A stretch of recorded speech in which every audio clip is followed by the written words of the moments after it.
Losing for him was already bad, and losing against me was really the worst thing he could have. For him, be second, he was the first of the losers. He just hated that. It was nothing for him but winning. He just wanted to psych his opposition, that they all think that Senna was in front of them. He had to be quickest all the time. Ayrton would enter a corner faster than he'd ever been before and trust that something inside Ayrton Senna would help get him and the car around the corner. And that's an act of trust or faith or whatever you want to call it. He prepared his chance, but when it was there, he took it. And when you want to correct it, no way. That was a crash, you know. So in the end of the day, when you saw the yellow helmet, you know you're in troubles. I always thought that he was just too intense about winning, and he actually believed that he had a God-given right to win.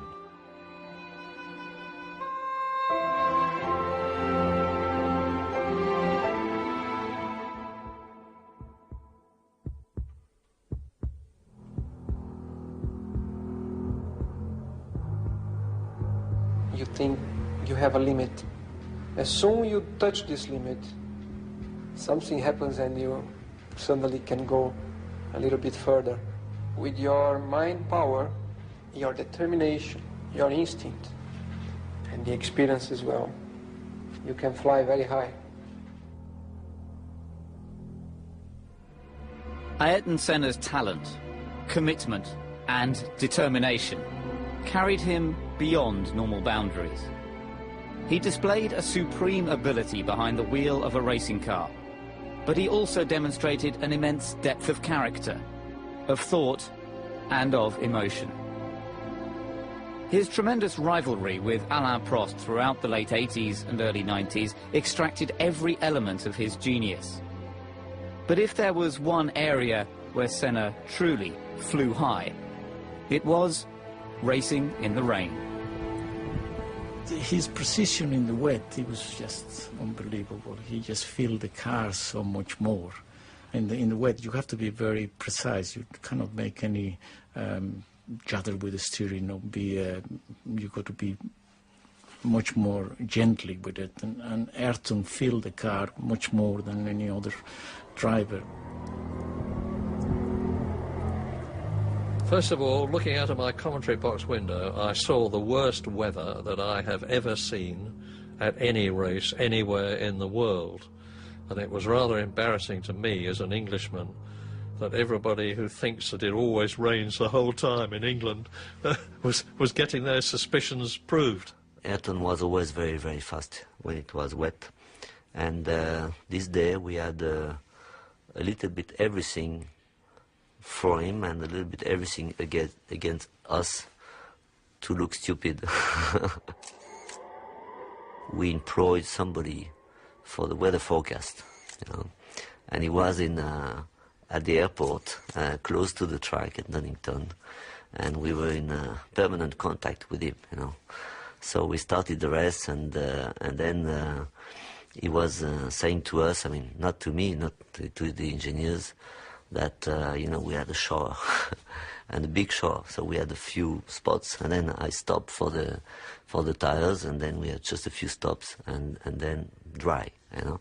And then every time he was saying something, it was the opposite. And I had the sad record of 7 times changing tires, but 6 times in the wrong way anyway, you know. He was already pissed off anyway all the year about having this engine, this Ford engine in his McLaren, because he wants to fight for the championship, and through the numbers he know that he's not going to fight for the championship. So all what he could do is to wait for special circumstance, and then to show everybody again what he can do. And that was a special circumstance. And all what he wants to do, he puts in his head, in the first lap, he's going to come back first, you know, because he's going to make everybody stupid. And that's exactly what he did. It was making me hold my breath. And I was having a job to get my breath at the best of times. You just thought, well, I can't believe it. I can't believe it. It can't stay like this. It's bound to go off. And there he did, kept going and going and going. Nobody knew where anybody was. I remember the spray as he went. When everyone else was cautiously going around thinking, ooh, I better be careful, he just went, go. And he was off. Gone. It was brilliant, but he knew he could do that. I was there, and it's the other end of the pitch to give the trophy away, and I should have still been in hospital till the following Tuesday with heart problem I had. But when I got onto the podium, you'd forgot all about you were ill. You felt 18 years of age. To see the happy face he'd got, it was unbelievable.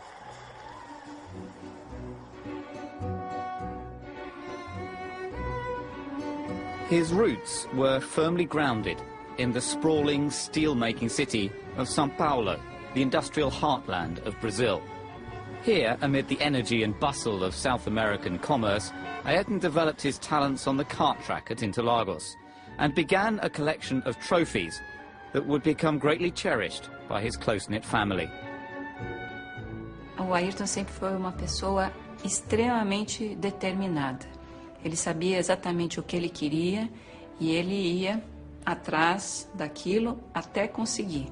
Ele era extremamente persistente. Quando ele era pequeno, a gente chamava ele de teimoso, porque ele ia assim até o fim, aonde ele queria chegar.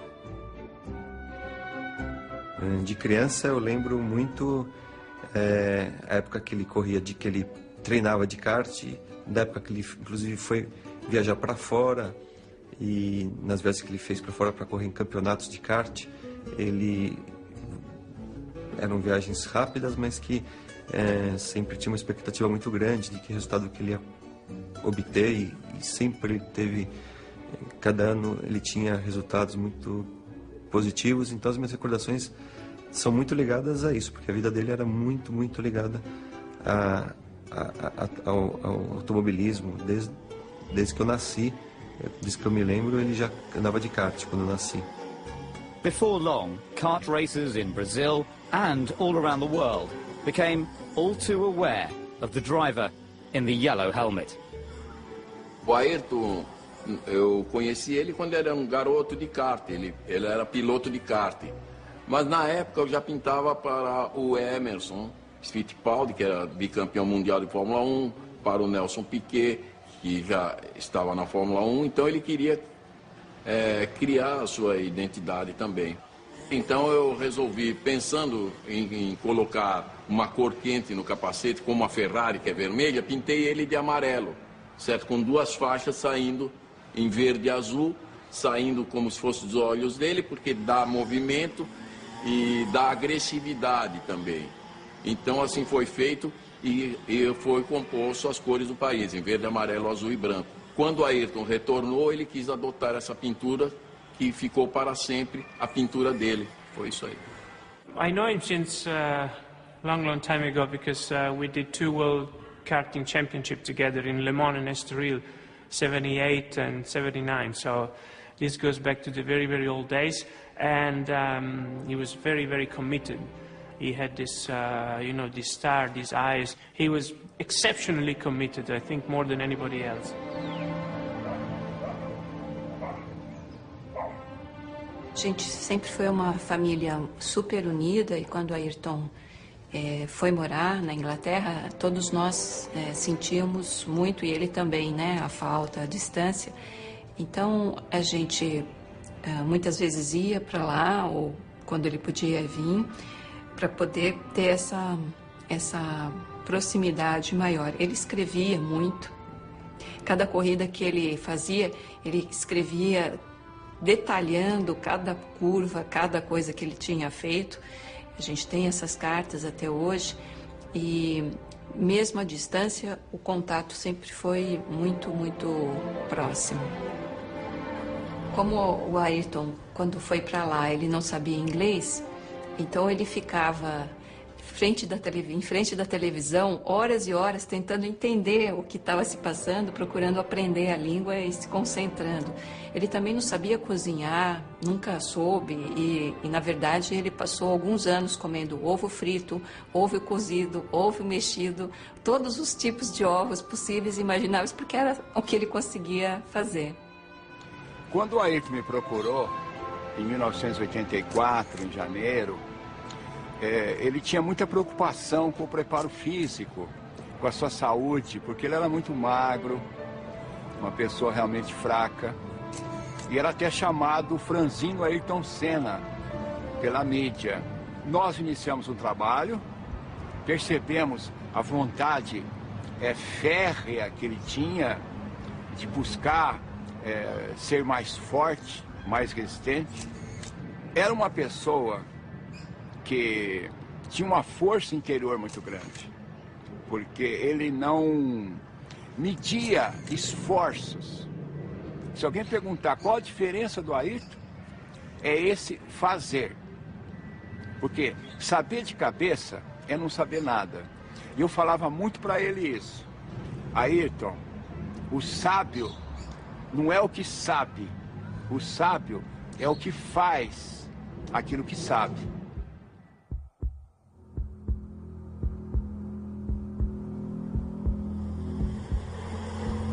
It's not simply a stronger muscle or a better tonus in your muscle, but it's really the power, the strength you get, physically speaking, to your body, but also to your mind. And you only really learn by doing it, I believe.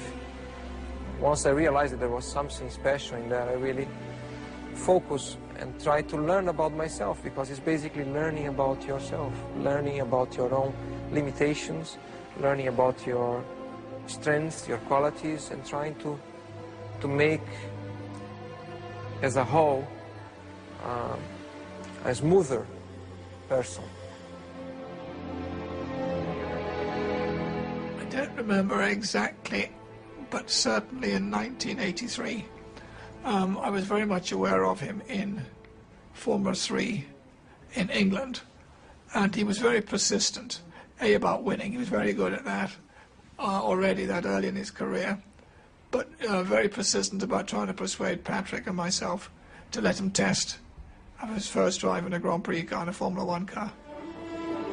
That first drive came at Donington Park in England, at the wheel of the Williams FW08C, the model of car that had taken Keke Rosberg to victory in Monaco earlier the same year. Ayrton turned up, made himself comfortable in the cockpit, remembered all the instructions about what everything was for in the cockpit.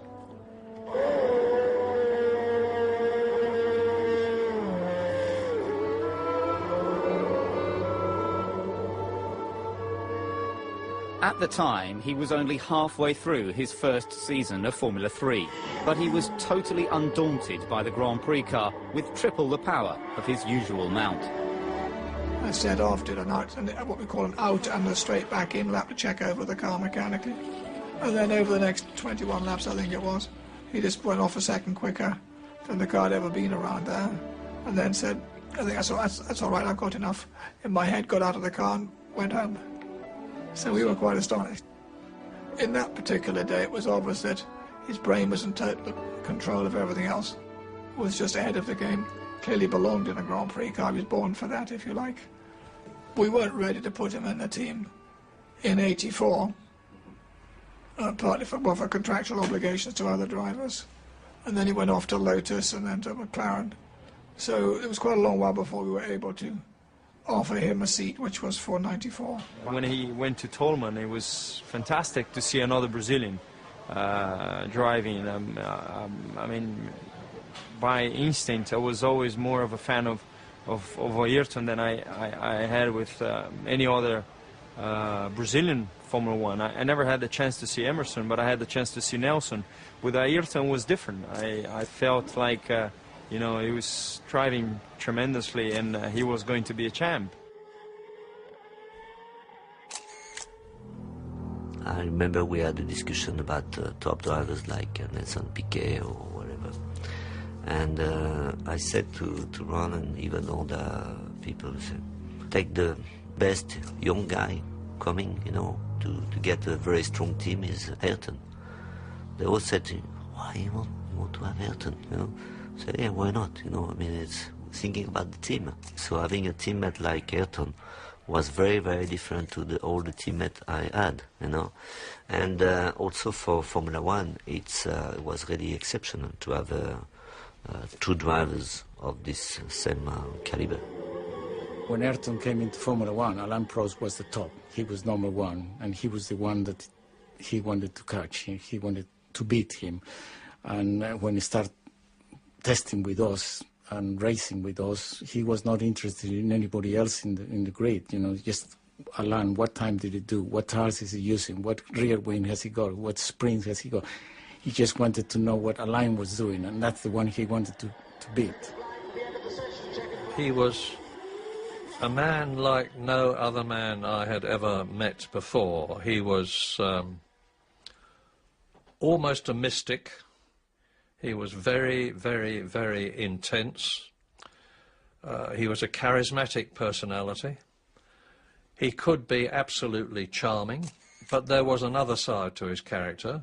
He was absolutely ruthless when he was in the cockpit.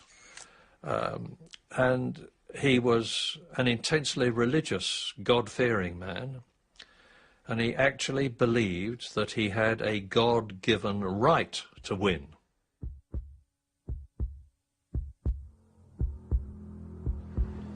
The main thing is to be yourself and not allow people to disturb you, to be different because they want you to be different. You gotta be yourself. Many times it's through a mistake, due to your own personality or your own character or interference that you get on the way, that you learn. And the main thing is to make sure you learn through your mistakes and get better. I believe in the ability of focusing strongly in something, then you're able to extract even more out of it. His whole life was concentration for the race or for the championship. He had no family, no children, nothing, you know, so it looks like he was living only for that. Ma durante le corse la cosa più difficile è quella di tenere la concentrazione, essere sempre concentrati, di non avere problemi che possono distogliere l'attenzione ai problemi reali della corsa, essere preparato tecnicamente e sapere cosa fare nel momento migliore e non fare errori né dal punto di vista tecnico né dal punto di vista umano. In the time of the very sophisticated racing cars we had with skirts and electronic suspension and all that, where you have to put the car up on the straights and then lower down before the corner. You have to do so many things on the car.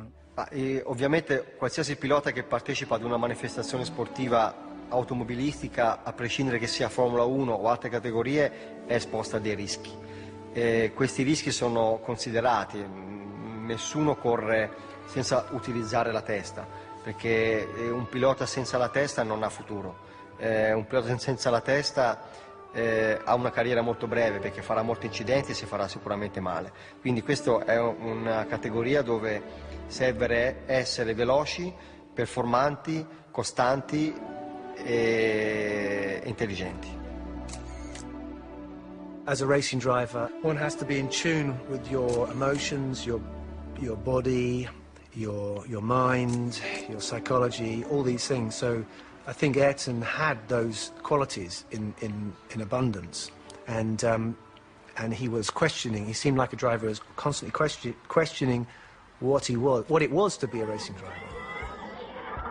Once he get into the concentrate, he didn't feel anymore any pain, he didn't feel anymore any stress, he didn't feel anymore. He was just in another world. As we all been, a kind of, but his one, he was more intensive. He was a step ahead. There's a state of mind that one is raised to, where it becomes sort of transcendental, And Ayrton spoke about things to do with his concentration when he was in qualifying. He talked about a state of mind that he got into whereby he was there but not really driving the car. And these are things that speak of his level of concentration that he achieved as a racing driver. You had to do these famous qualifying laps. It was something where you was in the box, you watched still the monitor, you watched your competitors, you had to talk with your engineer, how is the wind, how is the sun, how is the asphalt temperature. And then suddenly the engineer told you, now let's go. That let's go means you had to switch a button and to say, okay, and now I have to be fully concentrate and actually getting into another vault where everything start to go in slow motion, because when you do quick lap, you try to see everything in slow motion, to do all the fine things right. And it's a kind of a dream. Everyone who followed Formula One recognized that Senna was the master of qualifying. If you go for a corner on qualifying tyres with extra horsepower and you've never had that all weekend, how do you anticipate how fast you can go?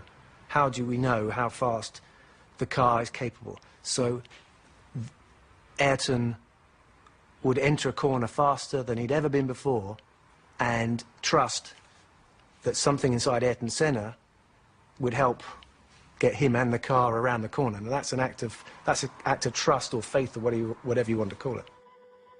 He explored his ultimate capabilities more than any driver seems to have done. The thing with him, he was such a good driver that he used to adapt to the car. When he couldn't make the car going quicker, you know, he could make quicker a wheelbar, whatever you give him in his hands, he could make it quicker, because he changed the car and he didn't get it to his liking. Then he adapted to the car. How many times you have a car that is perfect how you like it? When you have a car that is perfect, Alain was unbeatable. Alain Prost was really good when the car suited him, but it suited him just a few times, not always.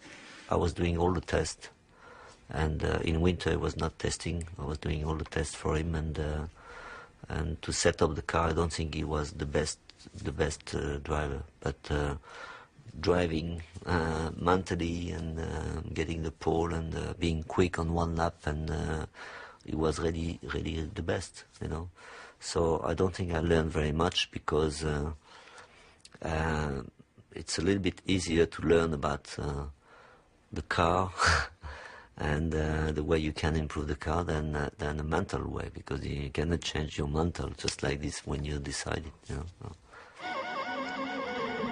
Fórmula 1 tem uma exigência absurda. Não sei se você sabe, o piloto tem uma frequência média de 180 batimentos por minuto. É uma loucura, com picos de 220, 230. E apesar de ele estar num carro aberto, o calor é muito grande. Então a exigência do piloto é completamente diferente de qualquer esporte. É muito estressante.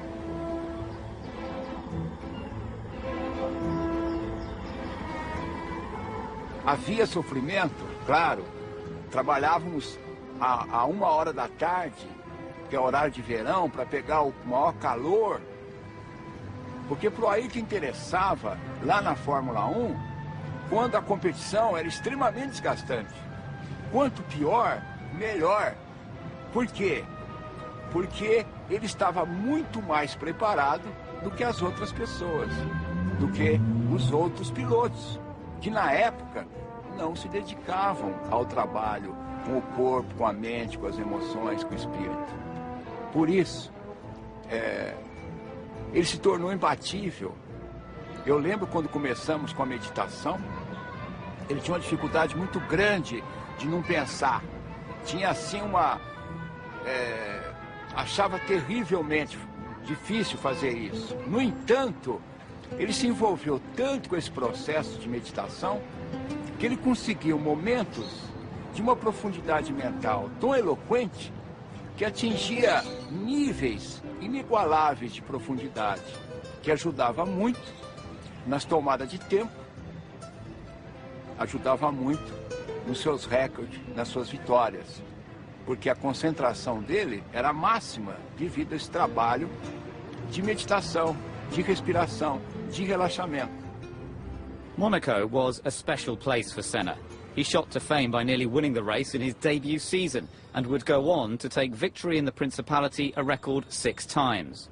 On his first outing in a McLaren, however, Prost thought he had him on the ropes. In Monaco, where he was not very good into the weekend, was the first Thursday was ahead of him, and Saturday almost the whole day was ahead of him, until the last qualifying lap, where just like this, and he went quick, and he got the pole for just a little bit, but I could not imagine that he could come back just like this, because he was not going that well. And he said in a press conference that he went outside the car and he looked at the car, how the car was behaving on the track, and then realizing what he was doing wrong and what was wrong, came back in the car and drove at the perfection, in a perfect lap. For me, it was very difficult to hear that, In fact, it looks like everybody needed a guy like that, He was different. I was too boring, and he was different. Once you're in it, and you've got to go all the way to the end, because you commit yourself to such a level where there is no compromise. You give everything you have, everything, absolute everything. And sometimes you find even more, because it requires more if you want still to be ahead, if you want to win.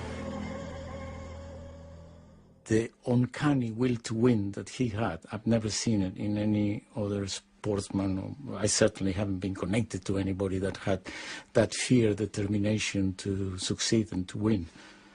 It was just like Alan Prost said, for Ayrton, he is willing to risk that little bit more than any one of us will do. And maybe, for him, be second, he was the first of the losers. He just hated that. It was nothing for him but winning. Losing for him was already bad, and losing against me was really the worst thing he could have. And that's why his whole motivation was to beat me. I can remember we went to the Bercy karting event, and he was there watching on the big screen Alan Prost driving in the kart, and he never took his eyes off that, and he watched Alan Prost driving a go-kart. He knew that to be world champion he had to beat a line, because he was #1 at the time. I remember one race, and I think it was the Belgium Grand Prix. Ayrton always used to try so hard in qualify that after qualifying, before he took his overalls, he sit in the corner of the track and he just gets all his adrenaline back. Alain and I were looking at the times, and Alain said, I just can't believe how he could be so quick. Where is he beating me? Anywhere else, but here, I always quick here, how he can be. And then as I look at Ayrton was sitting up and he looked at me and he winked an eye. And I thought that he just felt so satisfied I have beat Alain, and he has recognized that I'm quicker than him. And it was so, for him, that was kind of a stage in his career. And he thought, well, I can now begin to think of being world champion. When Ayrton came along in his footsteps, his approach was in many ways similar. It was cerebral. That means he used his head at all times. But he did so with more dash and determination than you ever saw in Alain. Alain had plenty of determination. He never exposed it. Ayrton, it was all about drive and courage and let's go for it. We'll just leave the rest to me when he was in the car. Formula One drive, all sportsmen are gigantically competitive. They're there to win. And you've got two very different people in Alain Prost, the professor, who was quiet, very quiet, he always spoke very quietly indeed, Very, very smooth, very experienced, up against Senna from South America with a very different temperament. And so it could not have been better from a journalist's point of view or a commentator's point of view. The fact that we were fighting so hard together, we were putting the level of, the performance of the car and the team at a very high level. And if you're talking about the briefings, we were spending, 3, 4, 5 hours into the briefing. It was for 2 reasons. First reason is to improve the car and the team. And the second reason is to be sure that we could not forget something that could suit us or suit me, for example, better than Ayrton, or Ayrton would think of something suit me better than Alain, At the end, it could also become a psychology. If you have a briefing, there's no way that I could go out of the briefing before Ayrton. And Ayrton could not go out of the briefing before me anyway. So we're going out together. I waited for 4.5 hours outside the motorhome while they were having this minute discussion about this and that. And then the door opened and Alain Prost came out. He came down the steps and I said, Alain, in God's name, what do you talk about in there for 4.5 hours? And he said, oh, Murray, he said, this and that, but I do not like to be the first to leave. The intense nature of the battle between the two McLaren teammates led to a deterioration in their personal relationship.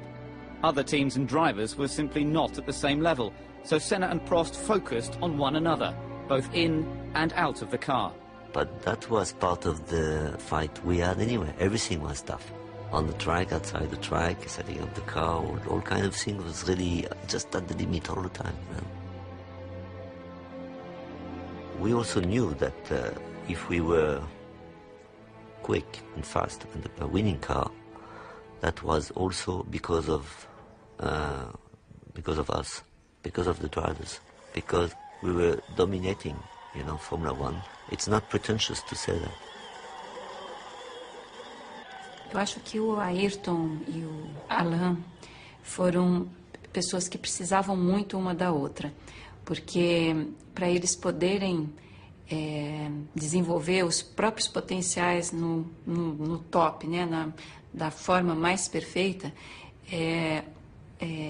a competição do outro ajudou justamente a chegar nesse desenvolvimento máximo. Acho que o Ayrton não seria o que ele foi sem um Alain Prost. E vice-versa. Acho que o Alain não teria sido o que ele foi sem o Ayrton Senna.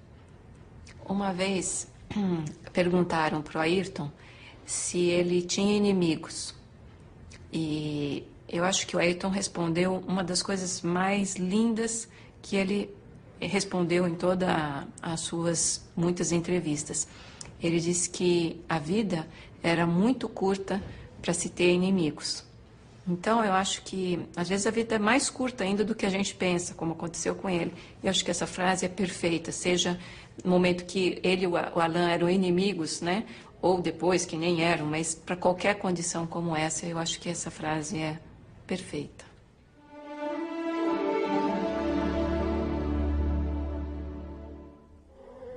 When you are under a lot of pressure, in a critical moment, in a championship or in a particular race, it's the one that can put together the combination between aggressivity and calculating things that will get the best result.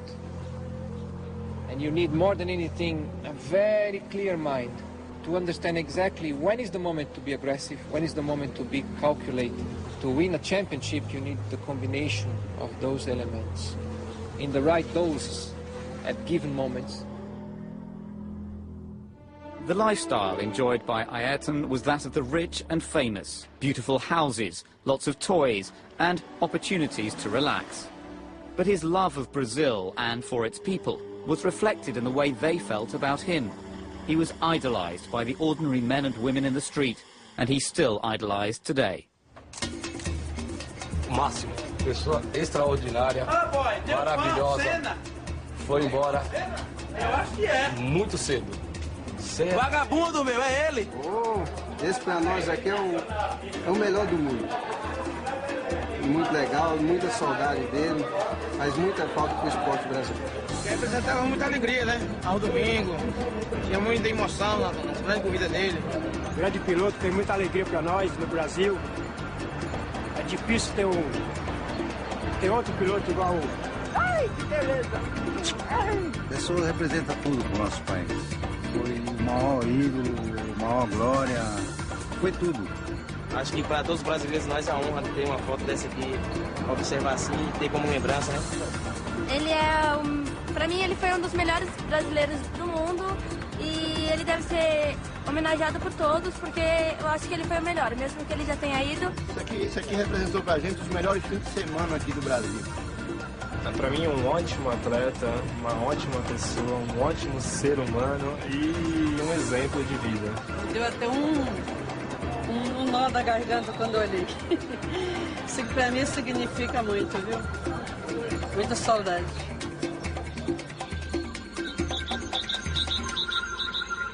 Despite the access that Ayrton had to his own slice of paradise, he was always aware that there were many Brazilians who battled not for world championships, but simply to put food on the table and keep a roof overhead. And it mattered to him more than many people knew. Ich glaube, das war das zweite Jahr, war ich in Brasilien mit ihm dann gefahren und wir sind fast durch diese Favelas, man sieht die Favelas, da sieht man diese Armut, oder, auf der anderen Seite und du arbeitest mit jemandem, der mit seinem eigenen Flugzeug und der alles hat und so weiter. Sag ich, wie ist das? Hast du kein Problem? Wie geht es dir, wenn du dieses siehst, oder? Da habe ich gemerkt, jetzt sind wir auf einem anderen Punkt dieser Unterhaltung, oder? Und er hat gesagt, Josef, mich stört das total, diese Korruption, diese Schwierigkeiten, diese Leute. Ich habe wirklich eine Wut oder eine Trauer, wenn ich sehe, wie diese Leute leiden, oder? Aber ich bin noch nicht stark genug, ich bin noch nicht mächtig genug, dass ich was ändern kann, oder? Und da hat sich gezeigt, in welche Richtung dieser Mann eigentlich gehen will, oder? Dieses Rennfahren, dieses schnell zu fahren, dieses an das Limit zu gehen, ist einfach nur eine Brücke oder ein Wagen, ein Fahrzeug gewesen, um in diese Richtung, wo er hinkommen wollte, ist. Das ist auch ein Prozess von ihm selber gewesen, wahrscheinlich, oder? I think the best remembrance that I had was when I stayed with him that weekend in his house, in his farm, and we had a storm, and the lights and the telephone went out of order.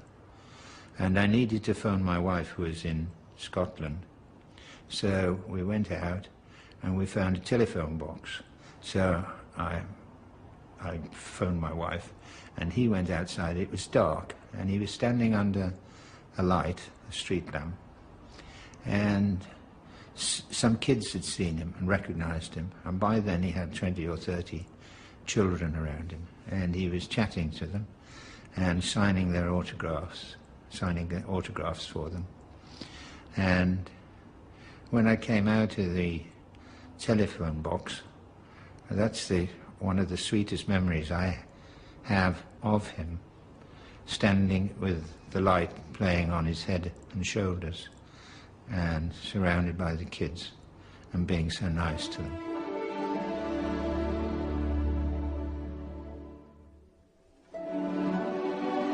Dois meses antes do acidente, o Ayrton me procurou e disse que ele gostaria de fazer alguma coisa para ajudar crianças e jovens e me pediu para pensar a respeito e a gente voltaria a conversar. Só que essa segunda conversa não pôde acontecer, porque logo depois, 2 meses após isso, já aconteceu o acidente e então minha família e eu decidimos levar adiante essa ideia e plantar essa semente que o Ayrton deixou e foi assim que nasceu o Instituto Ayrton Senna. Dividir e compartilhar uma coisa que ele teve a chance de ter, mas que a maioria das crianças brasileiras não teve, que se chama oportunidade. Oportunidade de ter educação, de ter saúde, de ter futuro e esperança. Ayrton's standout amongst Grand Prix drivers was that he knew there was something outside Formula One. And I think he made that his mission in Formula One to build himself a platform so that he could express how he felt about things to do with humanity, things to do with people. And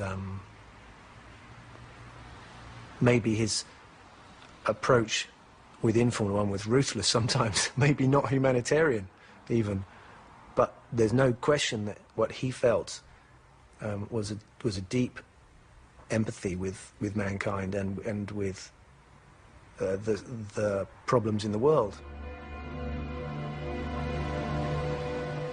We are made of emotions. We are all looking for emotions, basically.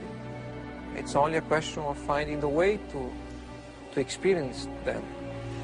There are many different ways of experiencing emotions. Perhaps one different thing, only that one particular thing that Formula One can provide you is that you know you are always exposed to danger. Danger of getting hurt, danger of dying.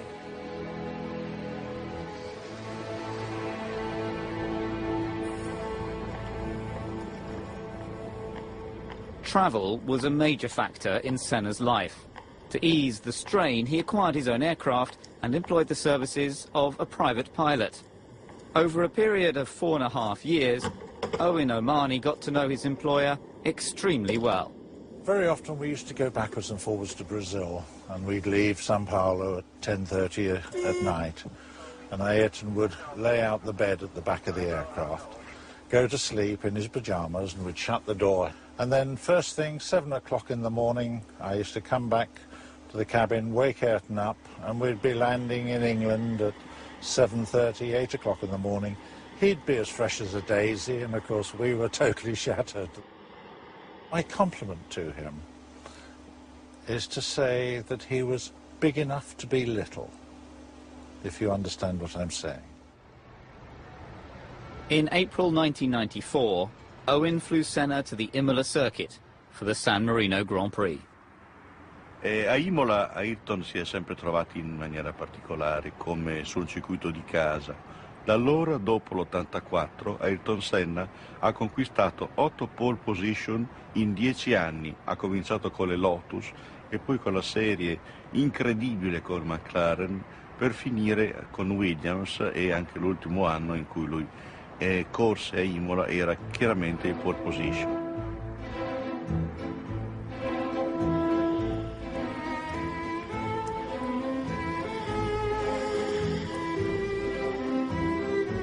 Lui era solito scendere non a Imola città, ma soggiornava a Castel San Pietro, dove c'era un albergo che gli piaceva particolarmente, aveva la pista per l'atterraggio dell'elicottero, era particolarmente chiaro.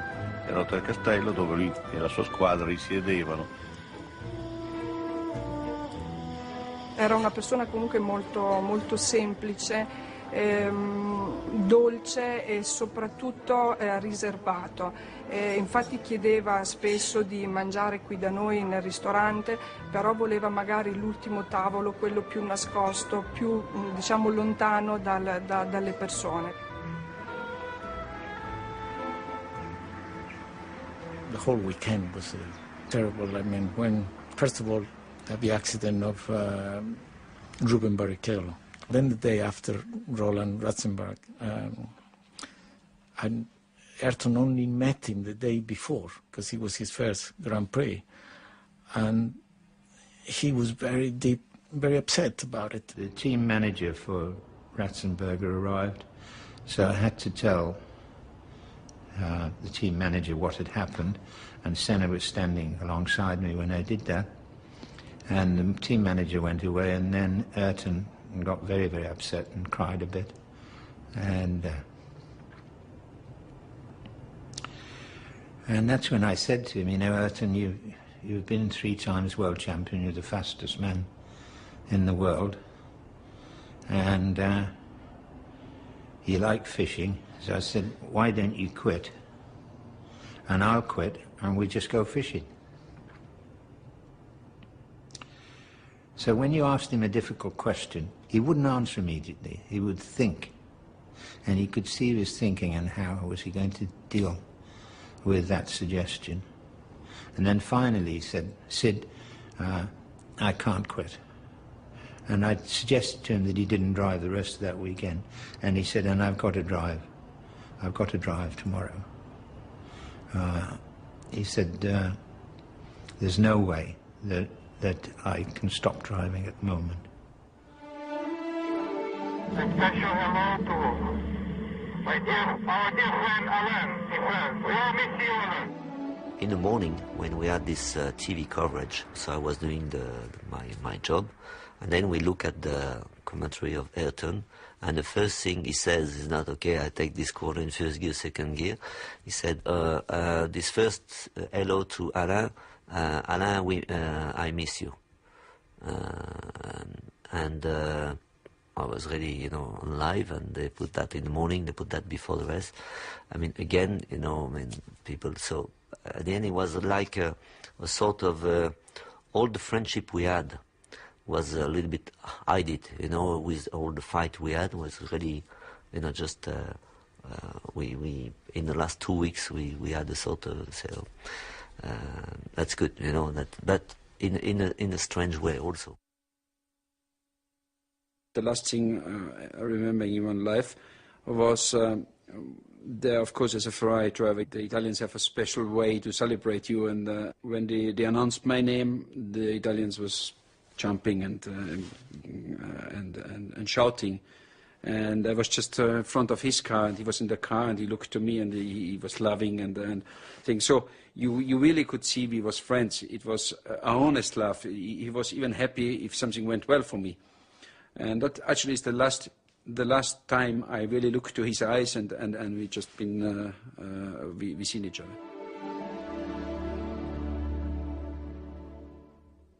There have been many heavy accidents before.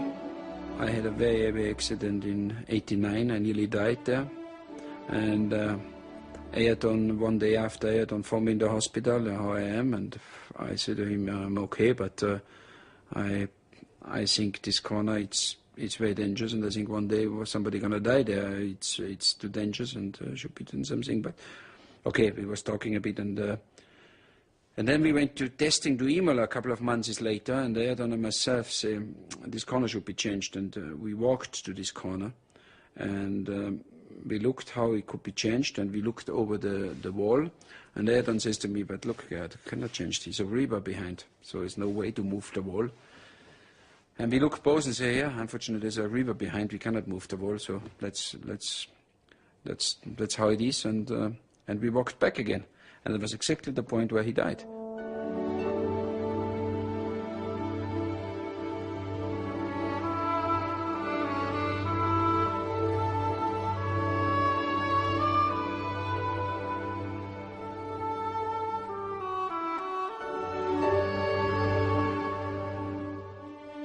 It was the worst day in the history of Formula One, because although many drivers were killed in Formula One before Ayrton Senna, none of them were as famous. None of them were respected and idolized worldwide like Senna was. And the impact of Senna's death on Formula One in particular, motor racing in general, and the world at large, was like had never happened before, has never happened since, and I pray that it never does happen again. The Imola circuit witnessed the loss of one of the true greats of Formula One, but memories of Senna will never fade, and across the world, his spirit lives on.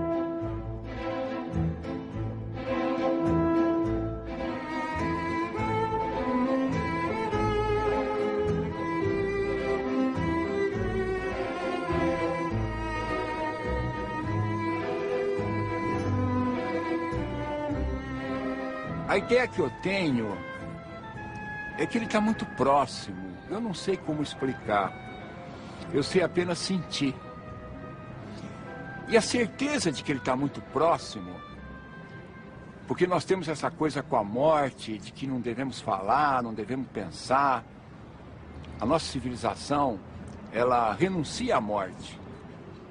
Então, esses 10 anos parece que fica mais profundo, mais intenso, porque vão surgindo coisas no nosso inconsciente, esquecidas da sua meiguice, da sua forma de ser tão simples, que era a coisa que mais me marcou, era o jeito dele, humilde, simples.